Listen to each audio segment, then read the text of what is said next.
Oi, torcida do Mengão, e vamos aqui para mais uma notícia, mais um conteúdo. Pessoal, trazendo para vocês as últimas informações aí envolvendo o meio da seleção brasileira. Pessoal, a bola da vez é Felipe Luiz na seleção brasileira. Depois de Dorival fazer a seleção passar o maior vexame, a seleção inteira, né? Passaram o maior vexame ontem contra a Argentina, 4-1, fora o baile. O Brasil não jogou absolutamente nada. Agora a imprensa quer colocar Felipe Luiz nessa bomba que é a seleção brasileira, porque para mim hoje a seleção brasileira é uma bomba. Pessoal, vamos aqui com ESPN, já deixando os créditos aos canais da ESPN Brasil. Torcedor flamenguista, se inscreva e deixe seu like. Agora bora pro conteúdo. Que querendo ou não, com tudo isso de seleção brasileira, o torcedor já dava assim, não, pelo amor de Deus. Roberta Barroso. Poxa, o Felipe Luiz, ele tá fazendo um trabalho Aí ontem importante. começou, né? É um cara que estava na seleção brasileira como jogador, respeitado fora, respeitado pelos jogadores. Então, são alguns pontos que indicam o Felipe. Mas o torcedor do Flamengo não quer saber muito dessa história não, né, Beto?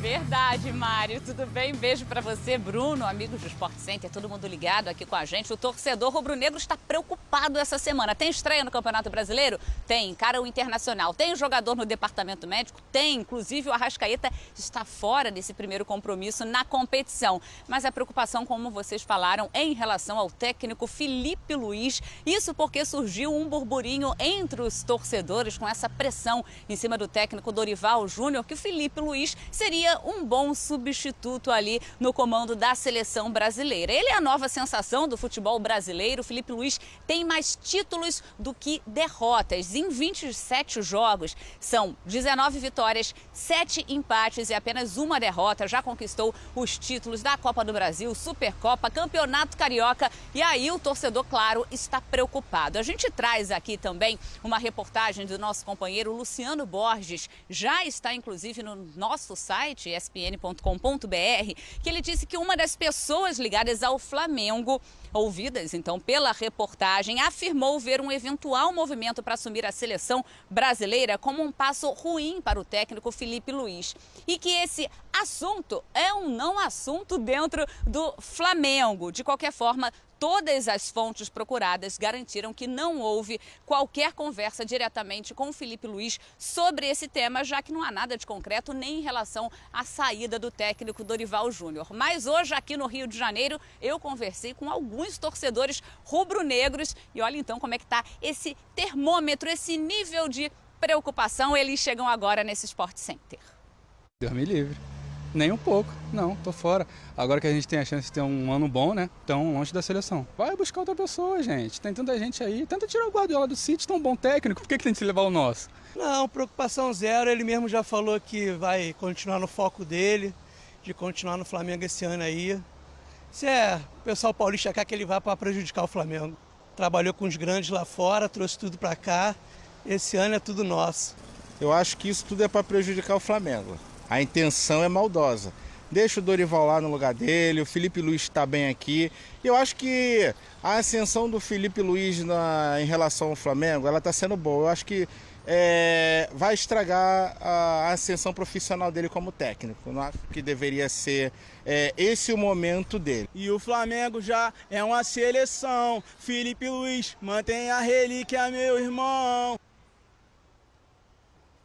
Tá aí, então, o palpite, né? Os comentários, a gente pode dizer assim, dos torcedores rubro-negros que não querem, claro, que o Felipe Luiz deixe o comando do Flamengo. Ele tem contrato com o clube até o final do ano. Bruno, Mário, eu volto com vocês. E muita coisa importante para disputar esse ano, né? Eu tava rindo porque ontem a gente teve o contraste, né, desse povo fala, né? Sim, aqui na Paulista exatamente. Todo mundo com pressa. Exatamente. E lá no Rio, cara... A gente tentou resumir, Barra. Então, olha só. Derrota para o Uruguai após 22 anos. Derrota para a Colômbia pela primeira vez. A primeira derrota em casa na história. 3 derrotas seguidas pela primeira vez. Derrota para o Paraguai depois de 16 anos. E a primeira derrota sofrendo 4 gols. Mais uma aí, mas aí é mais mérito do Scaloni, né? Pela primeira vez, um técnico argentino ganhou do Brasil 2 vezes. Em eliminatórias. Porque a Argentina ganhou no Maracanã. Double, né? Sobre o futuro da seleção brasileira, né? Essa questão de se o Dorival permanece ou não, O Ronaldo esteve recentemente, nessa semana, no Charla, no podcast, e ele falou sobre aquele momento, aquele processo, as conversas todas para o Carlo Ancelotti ser o técnico da seleção brasileira. E o Ronaldo revelou que participou da conversa. Vamos ver. Eu teria esperado. Eu acho que, inclusive, a gente conversou na época e eu sugeri isso a ele. O Real Madrid não liberou ele. Pelo que eu sei, é isso só. Simplesmente, ele queria vir. Não foi fantasia. Porque eu, inclusive, ajudei no processo, conversando com o Ancelotti.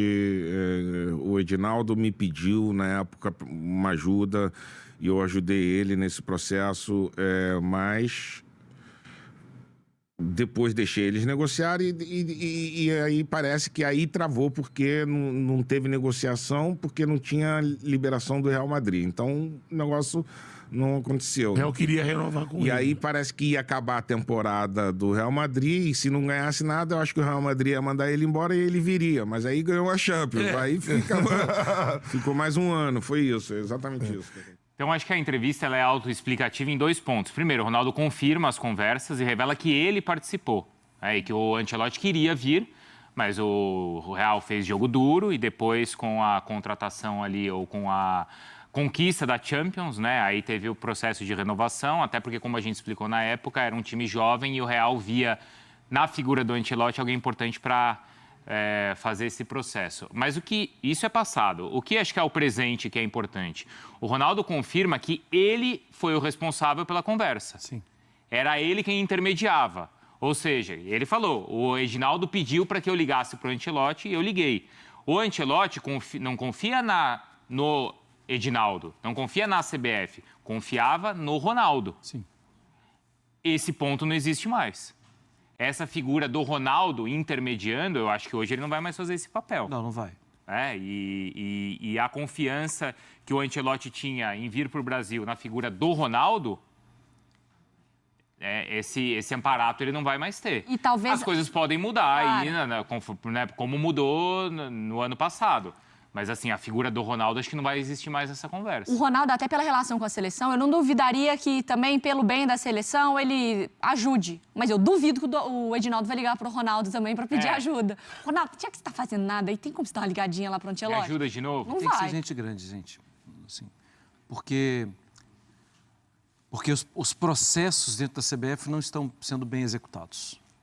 E aí os jogadores precisam sentir que alguma coisa é segura e é o técnico. Isso.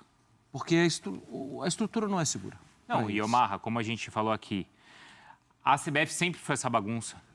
E ela era, pior, ela era corrupta. Assim como a AFA. Assim como a AFA, eu ia chegar nesse ponto, assim como a AFA.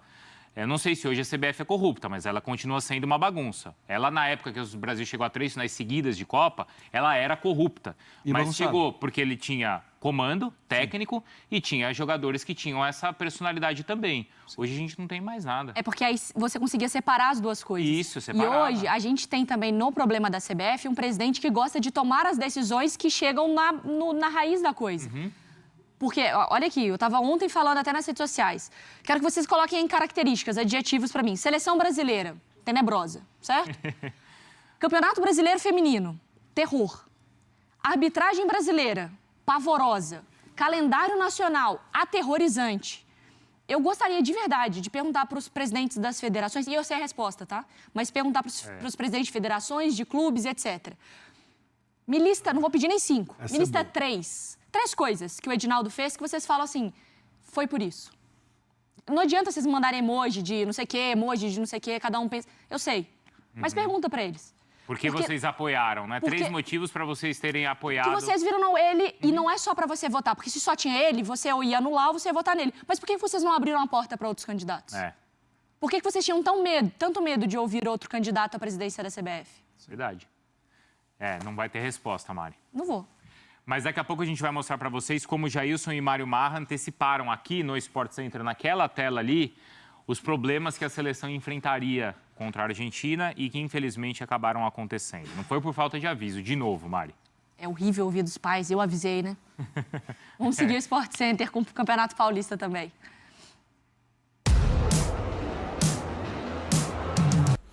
É isso aí, torcida do Mengão, e vamos aqui para mais uma notícia. A jornalista da Globo ironiza a atuação de Wesley em jogo do Brasil, apresentado ao futebol de adultos. A seleção brasileira foi derrotada por 4-1 pela Argentina nesta terça-feira, em jogo válido pela 14ª rodada das eliminatórias para a Copa do Mundo. Uma das novidades na escalação do Brasil foi a presença de Wesley entre os titulares, convocado pela primeira vez na carreira. Jornalista do Grupo Globo, Ana Thaís Matos, ironizou a atuação do lateral do Flamengo no clássico. Wesley sendo apresentado ao futebol de adultos e não essa lerdeza que a gente vive no Brasil. Ai, cara. Disse a jornalista por meio das redes sociais. Além disso, vale ressaltar que o jogo contra a Argentina foi a primeira vez do lateral rubro-negro como titular da seleção brasileira. Destaque do Flamengo desde a chegada do técnico Felipe Luiz. Wesley está sendo observado por diversos times da Europa como Barcelona, Real Madrid e Liverpool. Desse modo, o mais querido entende que será difícil de manter o lateral após a janela de transferências do meio da temporada. Em meio à possível venda do jovem rubro-negro, espera negociar o jogador por algo em torno de 40 milhões de euros, cerca de 246 milhões, junto de Alexandro, Léo Ortiz, Plata e Varela.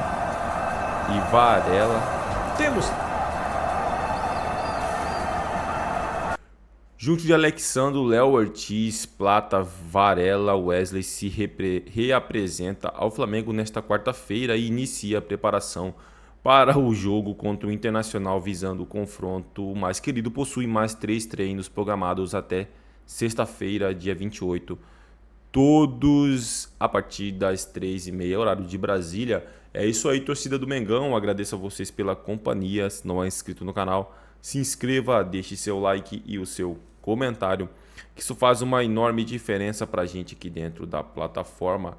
Desde já agradeço, valeu!